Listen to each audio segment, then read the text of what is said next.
Well, we spent a good deal of time this past week talking about strings and string builder.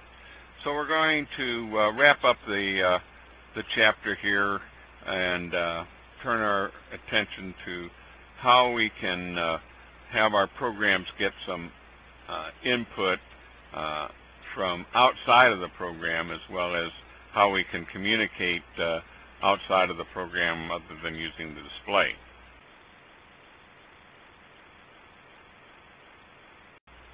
So as we look at the objectives left in Chapter 9, we're going to spend some time talking about the main method and passing arguments to the main method.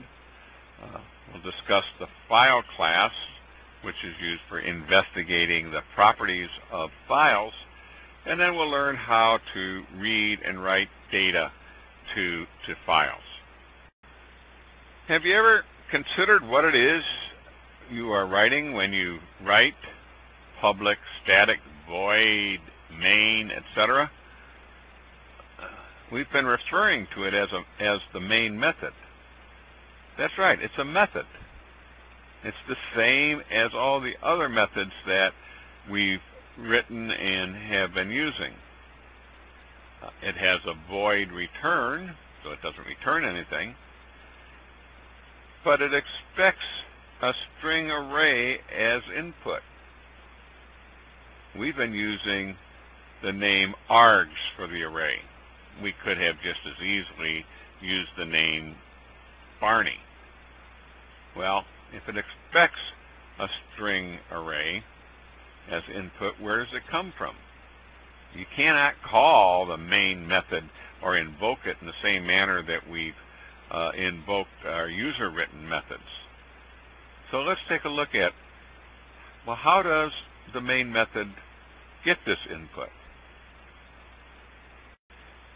Well, we see the definition of our test class test main and our main method signature, and purposely I've named our string array now animals. So how do we get the string array populated with animals? Well, we need to invoke the execution of our program at the command line using the Java class name in this example, test main. Java space test main will invoke our programs, but we need to follow that with a list of parameters that we wish to pass as the animals array. In this execution, we're passing a 7-element array, and it's available from the start of the program until the end of the program. Well, if you study the little program here somewhat, it's nothing magic about accessing the animals array. So based on our previous slide, what's the output of this little snippet of code? Well, that's right. The main method gets the arguments, animal 1, animal 2, etc., and it corresponds to the list of arguments that were on the command line. And so the output's going to be that famous quotation from The Wizard of Oz, lions and tigers and bears, oh my. What if the program is expecting command line arguments, but the user forgets to enter them? What should be done? Well, obviously, in the above code, it will produce no output because the length of the array is 0. Let's solve this little problem in a friendly way. We simply need to test the length of the array, and if it's not what is expected, I mean if there's not enough parameters or there are too many parameters, then let's give the user a friendly message and exit the program. Well, we want to write a little simple calculator program. The program will take as input a couple of integers and an operator. So we see how we would invoke our program Java calculator as maybe 2 plus 3, or Java calculator 2 times 3. We need to put the quotes around the asterisks simply because, as we learned in the last lesson, the asterisk is a wildcard. And if we put the quotes around it, then it won't be treated as a wildcard. It'll be treated as a character part of the string, or the string that we need to use as entering our arguments. Well, this first set of code simply checks that we've passed the right number of arguments, and if we have not, it'll exit the program with a message to the user explaining how to invoke the program, and simply uses the system.exit method to terminate. Finally, the body of the code here does the work. It uses a switch statement to check the operator, and it also uses integer.parseInt, or if we were passing doubles, it would be double parse double.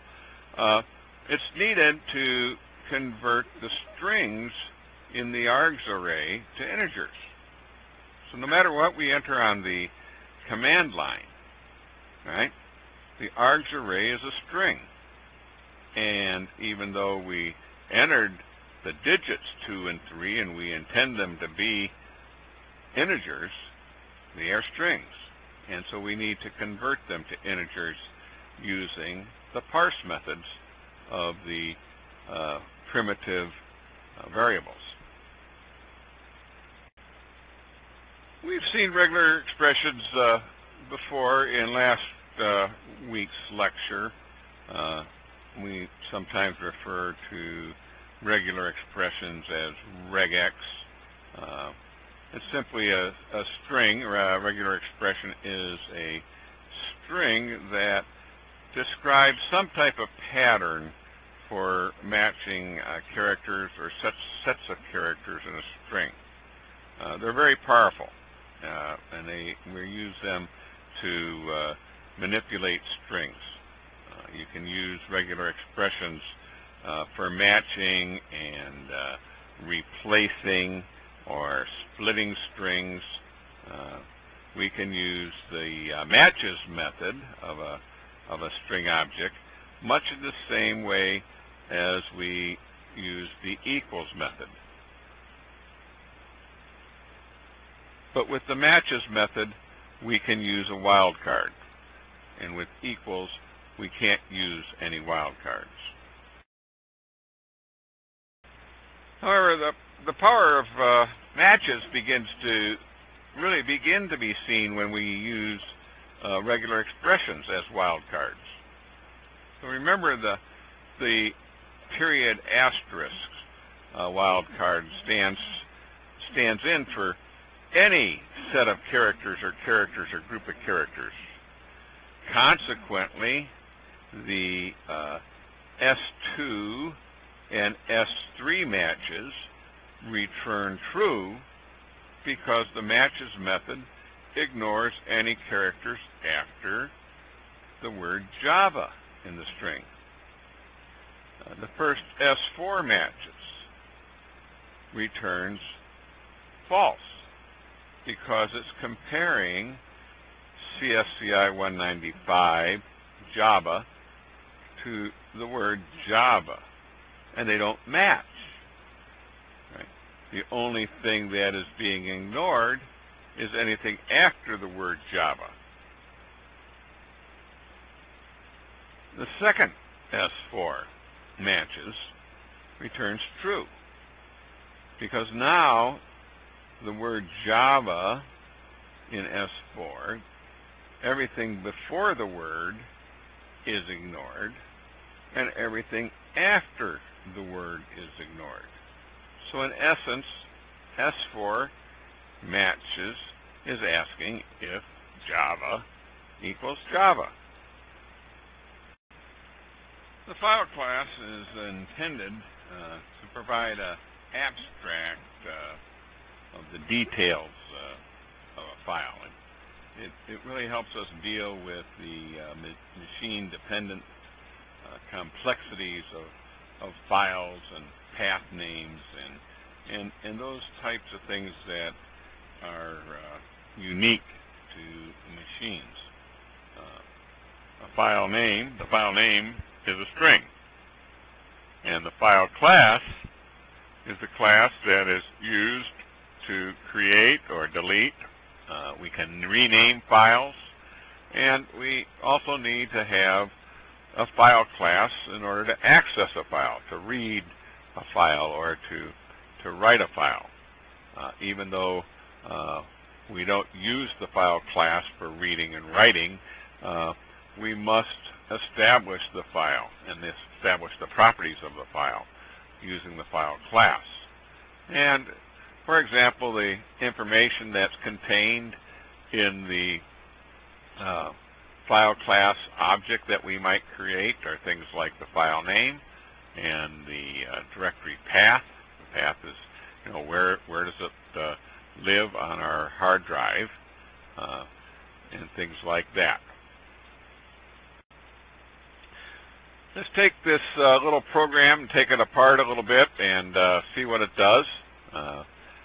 Line 0, we need to import the file class from the java.io package because the file class is not part of the standard package that is automatically included when we write a Java program. It's part of java.io. Note I have a comment after that. This is another syntax for importing classes that we need with our programs. You should recognize the asterisk.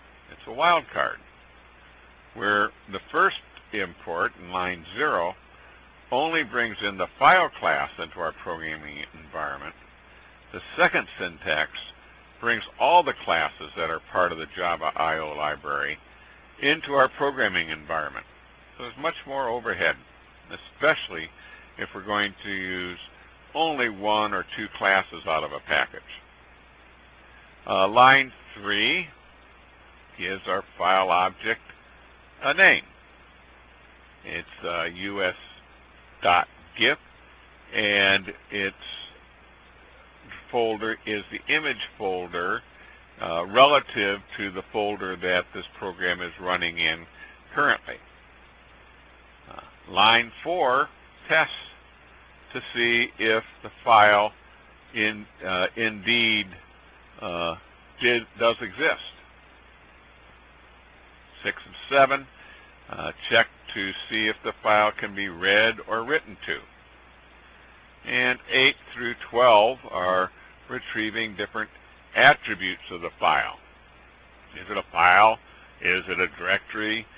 Where is its location, the absolute location of it from the beginning of the disk drive, and so on. And lastly, line 13 instantiates a new date object, but instead of importing the date class, it uses the direct path notation, the java.util.date. So we've seen 3 different ways of being able to include classes into our program.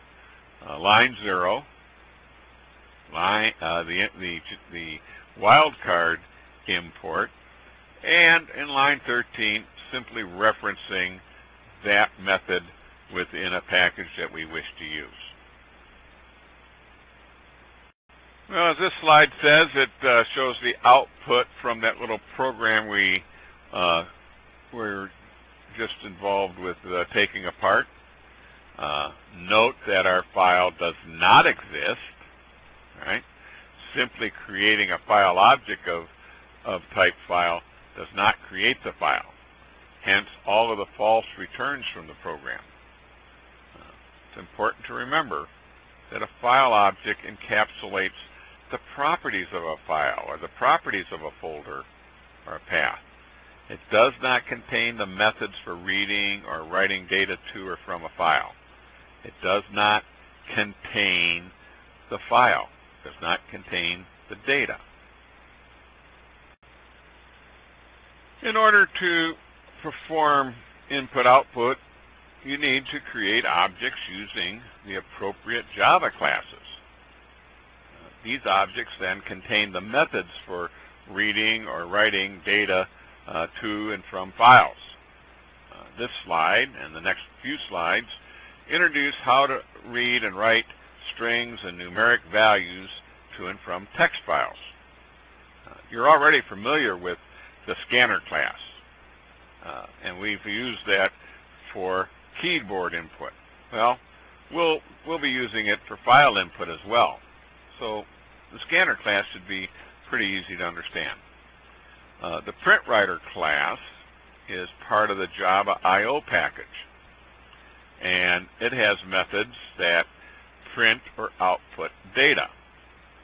The methods are overloaded, and as can be seen, the correct print method needs to be used in order to match the data type with what we want for our output. And that basically happens automatically.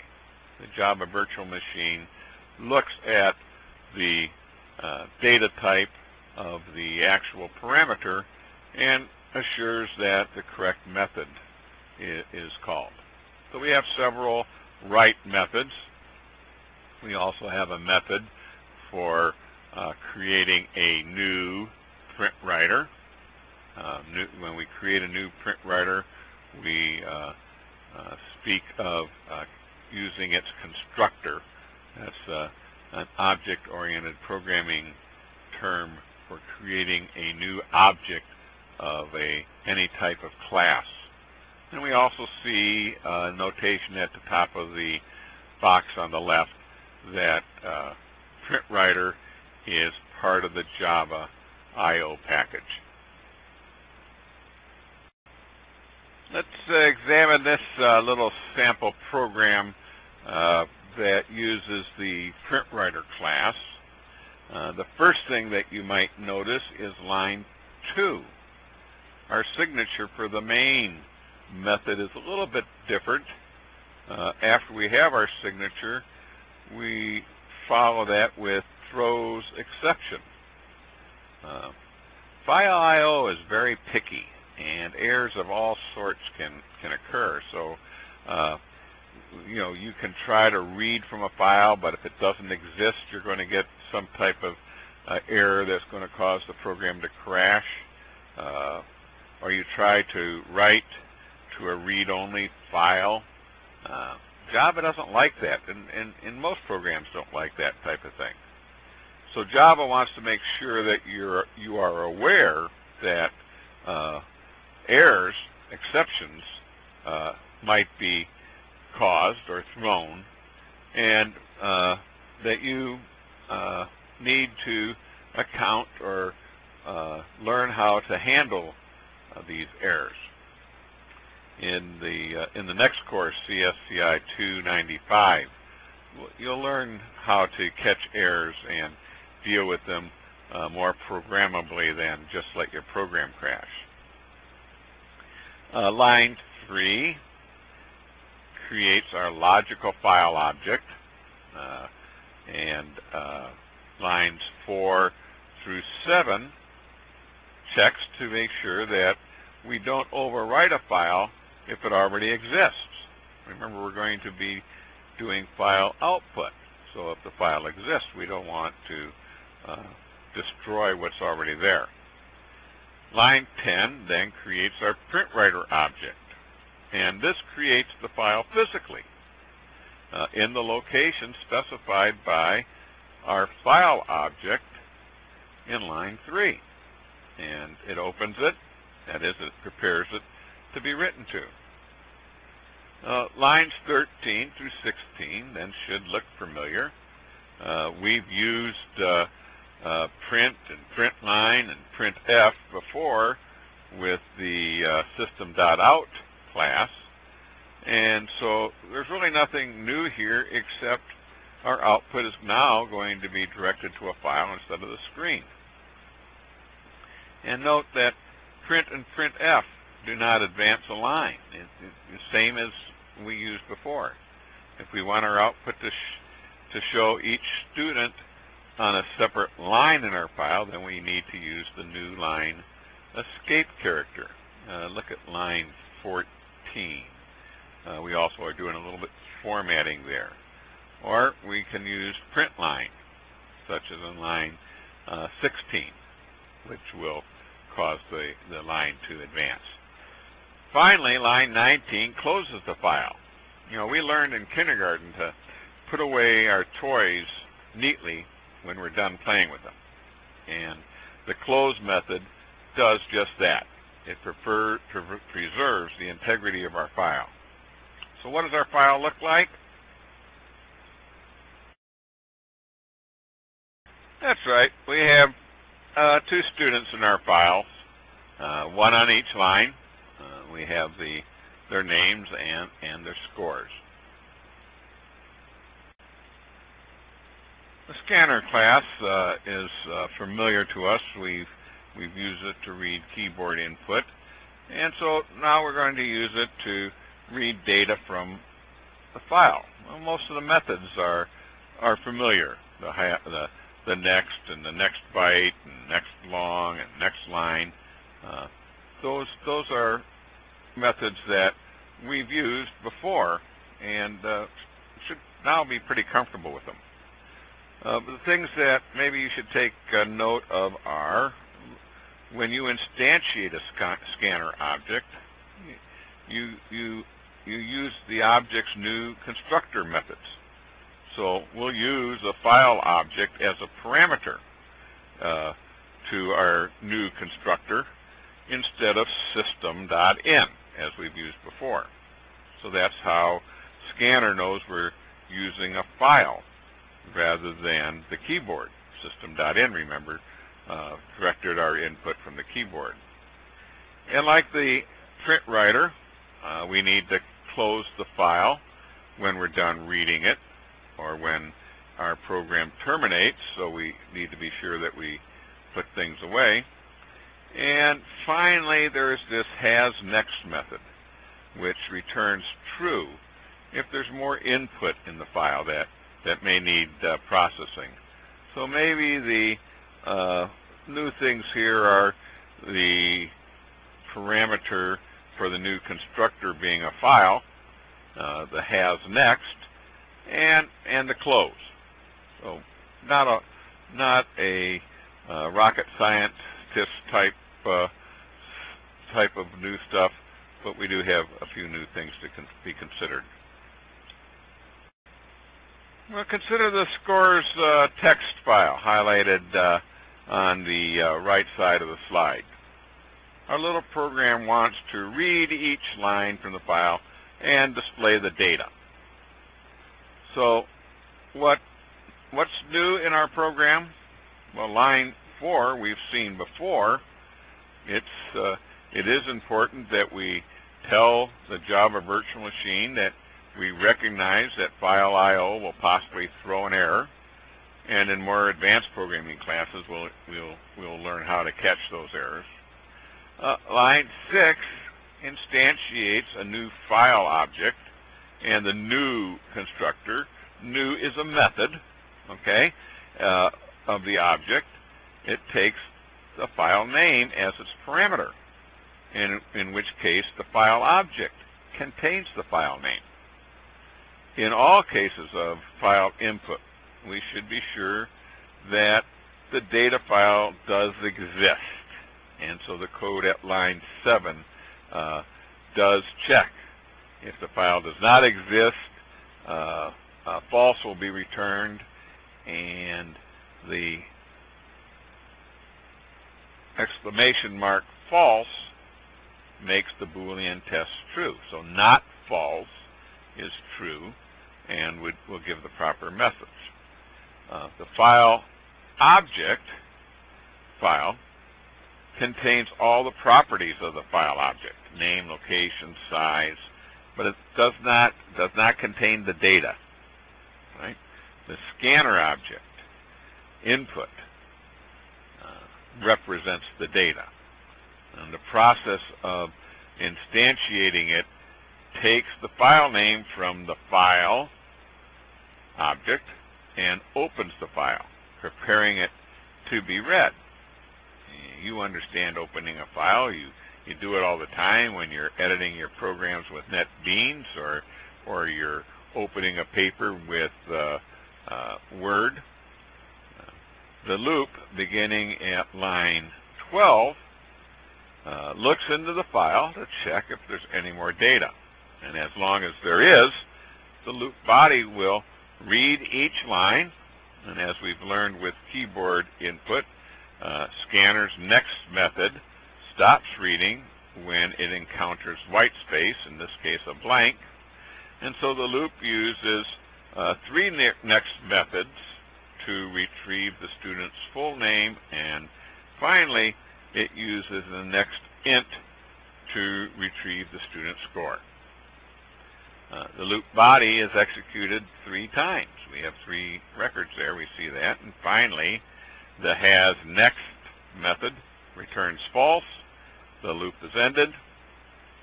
And line 22 simply puts our file away gracefully. Again, something that you've been doing in other programs such as Word, and that uses files. You close them. Well, our little program here kind of is designed to put it all together. It's designed to run from the command line. The purpose of the program is to replace some text values in a file if a certain text is found. In the process, though, the program reads a line from the input file, decides whether or not to change it, and then writes the line to an output file. So in order to preserve our data integrity, every line we read, we should write out to a new file.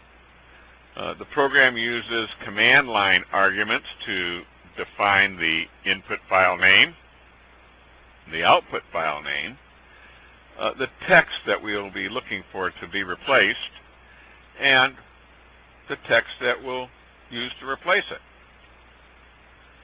Line 9 gives us the syntax for executing the program in case the user didn't type the commands properly. Line 7 checks to see if the length of the array is 4. If not, something's wrong and a message is printed. The program then exits. Now note, there's no significance to using 1 as an actual parameter to exit. It's a programmer's choice. The programmer can then maybe use the value that is included with the exit method to help diagnose the error a little more closely. Line 14 instantiates the input file. Now notice how it's using the first element in the args array as the file name. Again, there's some error checking being done here. Line 21 instantiates our output file. And in practice, we should check to be sure that our output file does not exist, so we don't overwrite it. The program continues on the next slide. Lines 28 and 29 prepare the input file for reading and the output file for writing. And our while loop between line 31 and 35 do all the work. If the file has more data, then the loop body reads a line of text into a variable named S1 on line 32. All right, we're using the scanner object. And then line 33 uses the string method to replace all occurrences of a value found in argument 2 in our array with the value found in argument 3 of our array. If the line of text does not contain any of the occurrences of what we're looking for, the line is unchanged. In any case, line 34 then writes the line out to the output file. And finally, there's no more data in the file, and the program closes both files on lines 37 and 38 and terminates. Well, I hope you learned a little bit about command line arguments and why the main method's signature is like it is. And along the way, I hope you have discovered that reading and writing data to and from a file is not too magical. It's just a few methods that we have to remember. That a file object contains the properties of a file, and that the scanner object and the print writer objects are used to read and write data from a file.